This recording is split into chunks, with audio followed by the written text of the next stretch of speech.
जय हिंद। क्या हाल है मेरे वर्दी के दीवानों। हाँ, तो जैसा कि हमने वादा करा था, हम फिर से लेके आ गए हैं आपका डेली जोश, यानी कि आपका करंट अफेयर्स, इंटरनेशनल नेशनल सब कुछ कवर करने वाली आपकी अपनी सीरीज़ आपके एमजेएस परिवार द्वारा।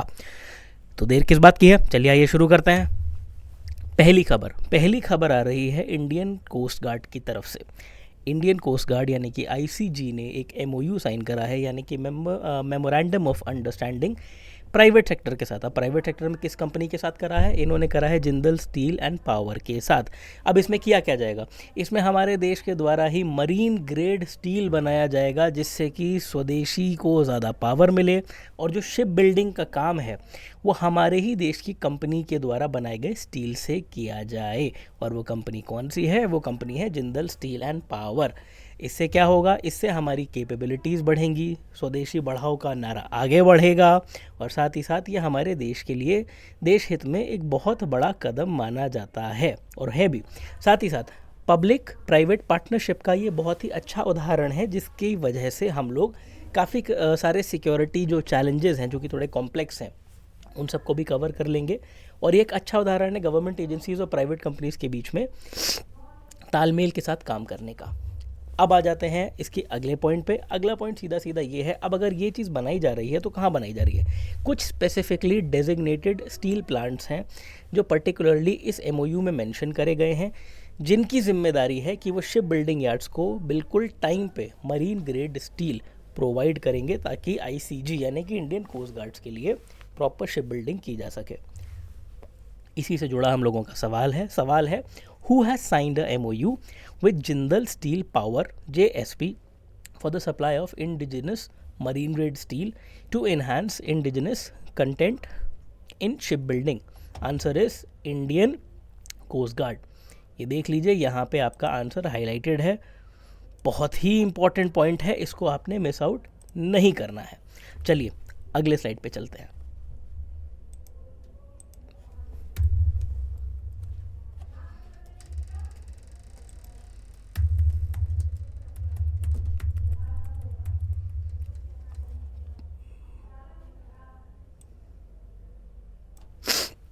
हाँ तो भाई, अगली खबर आ रही है नागालैंड से। जापान के एम्बेसडर यानी कि दूत इनॉग्रेशन करने गए हैं किसका? कोहिमा पीस मेमोरियल का और इको पार्क का। किसके साथ? नागालैंड के मुख्यमंत्री के साथ। अब जापान के एम्बेसडर कौन है? ये है मिस्टर हिरोशी सुजुकी और ये नागालैंड के चीफ मिनिस्टर नीफियो रियो के साथ इन्होंने इनॉग्रेट करा है, उद्घाटन करा है किस चीज़ का? कोहिमा पीस मेमोरियल का। और इन्होंने फाउंडेशन भी डाली है, मतलब है नींव रखी है इको पार्क कोहिमा की भी। अब कोहिमा पीस मेमोरियल और इको पार्क, ये दोनों की दोनों चीज़ें बहुत सिग्निफिकेंस रखती हैं। किसके लिए? गवर्नमेंट ऑफ जापान के लिए और हमारी सरकार के लिए भी, गवर्नमेंट ऑफ नागालैंड के लिए भी वहाँ पे, क्योंकि इससे एक अच्छा मैसेज जाता है, एक इंटरनेशनल कोऑपरेशन दिखता है हम लोगों का। ये दिखता है कि हम लोग पीस को लेके कितने सीरियस हैं, एजुकेशन को लेके कितने सीरियस हैं, क्योंकि इसको उससे भी जोड़ के देखा जा रहा है। और एक साझा इतिहास है जिसको सम्मान देने की कोशिश इसके द्वारा की गई है। मिस्टर सुजुकी ने कोहिमा कैथीड्रल को भी विजिट करा, जो वर्ल्ड वॉर 2 का एक म्यूजियम है और नागा हेरिटेज विलेज किसामा में है। इसके साथ हमारा सवाल है, Recently, Nagaland government in collaboration with which country has inaugurated the Kohima Peace Memorial and Eco Park? So the answer here, my friends, is Japan. इसे भूलिएगा मत, बहुत इंपॉर्टेंट पॉइंट है। चलते हैं अगली स्लाइड पे।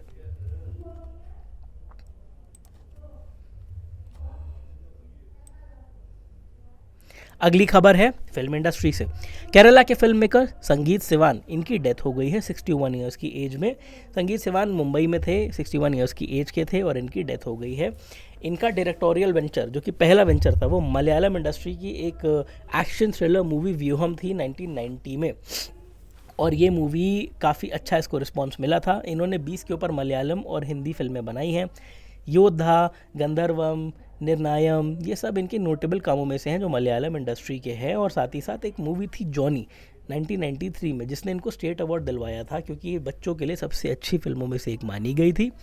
एक बहुत बड़े एक्टर हैं साउथ इंडियन इंडस्ट्री के, मिस्टर मोहनलाल, उनको योद्धा पिक्चर में इन्होंने कास्ट करा था और ये मूवी ऑल टाइम हिट थी। इसी मूवी के थ्रू हमारे AR रहमान साहब को मलयालम इंडस्ट्री में एज म्यूज़िक कंपोज़र आगे बढ़ने का मौका भी मिला था। अब आ जाते हैं इनके हिंदी सिनेमा में किए गए कामों के ऊपर। कुछ एक मूवीज़ जो इन्होंने यहाँ पे भी बनाई हैं वो है ज़ोर, जिसमें हमारे सनी देओल सनी पाजी थे। उसके अलावा है संध्या, उसके अलावा है चुरा लिया है तुमने, क्या कूल है हम, वगैरह वगैरह वगैरह वगैरह। इंपॉर्टेंट पॉइंट, मोटी मोटी बात बस ये है जिस पे आप लोगों को फोकस करना है कि संगीत सिवान जी जो जिनकी अभी रिसेंटली डेथ हुई है वो किस सिनेमा से रिलेटेड थे। सो the answer is Malayalam cinema. इसी पे फोकस करिएगा, बाकी पॉइंटर्स बस पढ़ने के लिए पढ़ लीजिए, कोई ऐसी बात नहीं है। तो चलिए चलते हैं अगली स्लाइड पे। हाँ भाई, अगली खबर आ रही है डिफेंस के सेक्टर से, लेकिन थोड़ी इंटरनेशनल न्यूज़ है। साउथ कोरिया ने अग्री कर लिया है इंडोनेशिया के साथ, किस चीज़ पे, on KF-21 fighter jet project deal के ऊपर। अब ये मामला क्या है, मामला ये है साउथ कोरिया ने इंडोनेशिया को कम्युनिकेट करा है कि उनका जो प्रपोजल था कॉस्ट शेयरिंग को कम करने को लेकर, किसके लिए, KF-21 फाइटर जेट प्रोग्राम के लिए, उसको उन्होंने मान लिया है। Indonesia has recently suggested to Seoul government to cut its share of payment and pay about 600 billion won, यानी कि 442.3 million US dollars in total for the KF-21 jet project by 2026। Indonesia का एक सुझाव था सियोल गवर्नमेंट के लिए, यानी कि साउथ कोरिया की गवर्नमेंट के लिए, कि इस पर्टिकुलर प्रोजेक्ट के लिए जिसका हम जिक्र कर रहे हैं 600 बिलियन वॉन उनकी अपनी करेंसी है, वो पे किए जाएं। कब तक पे किए जाएं, 2026 तक पे किए जाएं। इससे जो सौदे की इनिशियल कंडीशंस थी वो थोड़ी चेंज हो जाती है, जो कि 1.6 ट्रिलियन वॉन के हिसाब से तय की गई थी। 2016 में इंडोनेशिया ने एग्री करा था कि वो पे करेगा 20% of the total development cost of 8.1 trillion won in return for receiving one prototype model and technology transfers that would allow it to produce 48 units in Indonesia. अब भैया जब ये जेट बनाया जा रहा था तो जो करार था इसके हिसाब से 20% जो है 20% इनको चुकता करना था डेवलपमेंट कॉस्ट का। किसको, इंडोनेशिया को। 20% कॉस्ट कितनी निकल रही थी, किससे निकल रही थी, 8.1 ट्रिलियन वॉन निकल रही थी। इसके बदले में इनको क्या चाहिए था, इनको चाहिए था एक प्रोटोटाइप मॉडल और टेक्नोलॉजी ट्रांसफ़र, जिसके थ्रू इंडोनेशिया ऐसे 48 यूनिट्स और बना पाए। रिसेंटली सियोल गवर्नमेंट ने, यानी कि साउथ कोरिया की गवर्नमेंट ने सीधे सीधे बोल दिया है कि हाँ भैया हम इनका प्रपोज़ल मान सकते हैं, ऐसा उनका थोड़ा हिंट विंट उन्होंने दे दिया है और फाइनल डिसीजन जल्दी से जल्दी इस मामले पे दे दिया जाएगा। इसमें सबसे इंपॉर्टेंट सवाल समझ लीजिए क्या है, which country is closely communicating with Indonesia regarding the adjusted proposal to reduce its cost sharing for the KF-21 fighter jet program. So that is South Korea. This is the important point and I am highlighting this again.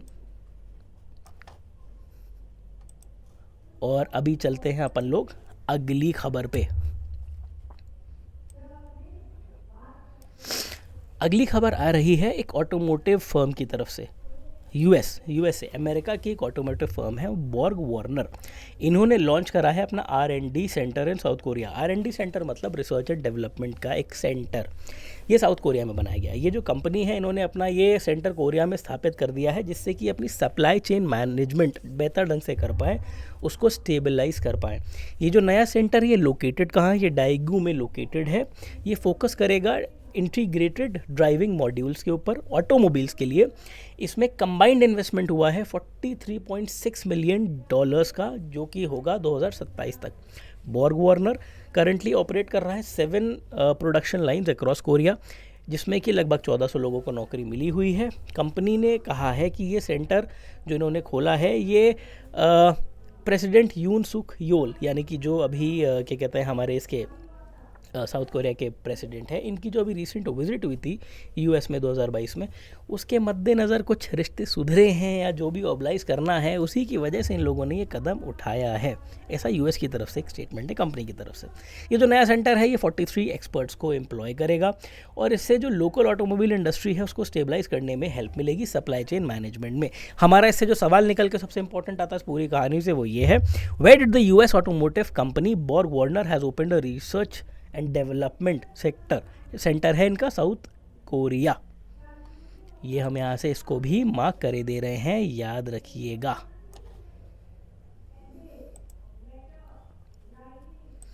अब आते हैं हमारे अगले slide पर। भाई RBI ने bank of Baroda कि Bob world से अपना रिस्ट्रिक्शन हटा लिया है ना। ये बॉब वर्ल्ड क्या है? आरबीआई आप जानते हैं रिजर्व बैंक ऑफ इंडिया है, यही सारे बैंक्स को गाइडलाइंस देता है और कंट्रोल में रखता है कि कोई ज़्यादा उल्टे सीधे काम ना करे। बैंक ऑफ बड़ौदा ने अपना एक मोबाइल एप्लीकेशन बनाया था जिसका नाम था बॉब वर्ल्ड। आरबीआई ने इनके ऊपर एक बैन लगा दिया था जिसको अब हटा लिया गया। ये हटाया गया था क्योंकि कस्टमर ऑनबोर्डिंग में थोड़ी बहुत उल्टी सीधी हरकतें हो रही थी। क्या हरकतें हो रही थी? इनका जो भोपाल का जोनल ऑफिस था उसमें कुछ अकाउंट्स को कुछ मोबाइल नंबर्स के साथ जोड़ दिया गया था जो किन्हीं और लोगों के थे। ये क्यों करा गया था? ये इसलिए करा गया था ताकि जो भी लोग रजिस्टर हो रहे हैं इस मोबाइल एप्लीकेशन पे उनके नंबर ज़्यादा दिखे, रजिस्ट्रेशंस के जो नंबर्स हैं वो ज़्यादा दिखे, संख्या बल ज़्यादा दिखे। अब बैंक ऑफ बड़ौदा की थोड़ी हिस्ट्री समझ लेते हैं, ये थोड़ा इंपॉर्टेंट है। इसके प्रीडिसर कौन थे? विजया बैंक एंड देना बैंक। इसके चेयरमैन कौन है? हसमुख आदिया। इसके एमडी एंड सीईओ कौन है? देवदत्ता चांद। हेडक्वार्टर है वडोदरा। फाउंडर कौन है? बड़ा इंपॉर्टेंट है, सयाजी राव गायकवाड़ द थर्ड। और फाउंडेड कब हुआ है? ये कब स्थापित किया गया? ये हुआ है 20 जुलाई 1908 को। अब इसमें हमारा सवाल क्या बन के आ रहा है? हमारा सवाल बन के आ रहा है recently the RBI has lifted the ban on which bank that barred the public sector lender from onboarding customers through its mobile application. So the answer is Bank of Baroda. अभी हम लोग चलते हैं अपनी अगली स्लाइड पे।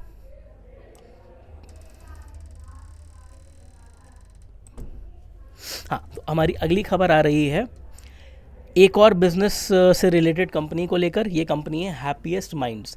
हैप्पीएस्ट माइंड एक US based company Aureus Tech Systems को एक्वायर करने वाली है। ये जो पर्टिकुलर सौदा है कितने में हो रहा है? ये सौदा हो रहा है $8.5 मिलियन में। हाँ, तो भाई अब ये मामला क्या है? मामला ये है IT firm Happiest Minds Technologies has signed definitive agreements to acquire 100% ownership of the US based Azure native digital product engineering company Aureus Tech Systems. तो भैया सीधी सी बात ये है, आईटी फर्म है एक हैप्पीएस्ट माइंड्स टेक्नोलॉजीज, इसने एक एग्रीमेंट साइन करा है जिससे कि 100% ओनरशिप खरीद रही है किसकी? यूएस बेस्ड एक इंजीनियरिंग कंपनी है दोस्तों जिसका नाम है ऑरियस टेक सिस्टम्स। और ये पूरा सौदा हो रहा है $8.5 मिलियन में। इसके अलावा इस पर्टिकुलर काम को करने के बाद ये लोग ऐसा क्या करने वाले हैं जो ये हैप्पीएस्ट माइंड इतना इसमें पैसा लगा रहा है? भाई हैप्पीएस्ट माइंड ने इसमें इतना पैसा इसलिए लगाया है क्योंकि ये अपनी जो कैपेबिलिटीज़ हैं उनको मजबूत करना चाहता है। किस चीज़ में? इंश्योरेंस, री insurance, health care, life sciences verticals में। और साथ ही साथ product digital engineering and services business में भी अपना हाथ मजबूत करना चाहता है। और इस कंपनी में 150 लोग लगभग काम करते हैं। इनका डेवलपमेंट सेंटर हैदराबाद में है। और साथ ही साथ ये फॉर्च्यून 500 कंपनीज़ में भी आप इसको देख सकते हैं, ये उससे भी लिंक्ड है, ये पार्टनर करता है उसके साथ। अब साथ ही साथ ये ग्लोबल इंश्योरेंस, री इंश्योरेंस प्रोवाइडर्स और हेल्थ केयर और लाइफ साइंसेस एंटरप्राइजेज़ में भी एक अच्छा खासा नाम है। इन्होंने अच्छी जर्नी करी है उसमें। अब आ जाते हैं इसके बारे में थोड़ी बेसिक सी इन्फॉर्मेशन पे जो भी बहुत इंपॉर्टेंट है। हैप्पीएस्ट माइंड्स के एग्जीक्यूटिव चेयरमैन और फाउंडर हैं अशोक सूटा। सब्सिडरी कौन है इसकी? इसकी सब्सिडरी है हमारी Shri Mookambika info solutions private limited. ठीक है, ये कब बनाई गई थी, स्थापित कब हुई थी? इनका स्थापना दिवस है 30 मार्च 2011। इनका हेडक्वार्टर कहाँ पे है? इनका हेडक्वार्टर है इंडिया में। और इससे जुड़ा हमारा एक सवाल निकल के आता है। हमारा सवाल क्या निकल के आता है? Which India based digital transformation information technology IT consulting and services company is going to acquire 100% stake in Aureus Tech Systems? So that is Happiest Minds. अब आप देख लीजिए किस तरीके से क्वेश्चन को, छोटी सी बात को कितना बड़ा बना दिया जाता है। भाई सीधी सी बात है, सिर्फ 100% लिया जा रहा है और सवाल देखिए कितनी बातें इसमें करी गई हैं। इसी के साथ हम चलते हैं अपनी अगली स्लाइड पे। अगली खबर आ रही है एक और कंपनी से, वो है विप्रो इंफ्रास्ट्रक्चर इंजीनियरिंग। इन्होंने एक्वायर करा है कनाडा बेस्ड एक कंपनी को जिसका नाम है मेलहॉट इंडस्ट्रीज। विप्रो इंफ्रास्ट्रक्चर इंजीनियरिंग ये हाइड्रोलिक सिलेंडर्स एंड कंपोनेंट्स की मैन्युफैक्चरिंग बिजनेस में काम करती है। अब इन्होंने एक एग्रीमेंट करा है, करार करा है, किसके साथ करा है? कनाडा बेस्ड एक कंपनी है जिसका नाम है मेलहॉट इंडस्ट्रीज। अब ये जो करार, ये जो सौदा हुआ, जो डील हुई, किस लिए हुई? इससे विप्रो अपने आप को कनाडा, यूएस और मेक्सिको की मार्केट्स में बढ़ाना चाहती है नए सेगमेंट्स में। कौन से नए सेगमेंट्स हैं? Refuse trucks, snow removal equipment, defence and remanufacturing in North America. अब ये जो पूरा का पूरा सौदा है ये इंक्लूड करता है JRP इंडस्ट्रीज़ को भी। JRP कौन है, ध्यान से सुनिए, JRP इंडस्ट्रीज़ और कोई नहीं, मेलहॉट इंडस्ट्रीज़ का ही एक हिस्सा है। और साथ ही साथ ये लीड किस में करता है, कस्टम हाइड्रोलिक्स में, रीमैन्युफैक्चर्ड सिलेंडर्स में, और हर सेगमेंट में जिसमें कि utility, mining, defence and oil और गैस भी इंक्लूड कर सकते हैं हम। इसका स्टैब्लिशमेंट 1956 में 1956 में हुआ था। किसका, मेलहॉट इंडस्ट्रीज़ का। ये स्पेशलाइज करता है refuse trucks, snow removal equipment market में, और इनके प्रोडक्ट्स अपनी रिलायबिलिटी और अपने एक्सट्रीम वेदर कंडीशंस में काम करने की कैपेबिलिटीज़ के लिए जाने जाते हैं। इससे जुड़ा हमारा सवाल बड़ा सिंपल सा है, name the subsidiary of Wipro Enterprises which has entered into a definitive agreement to acquire Canada based Nova Camp portfolio firm Melhot Industries. Now the answer, my friends, is, as you can see, Wipro Infrastructure Engineering. Do not forget this.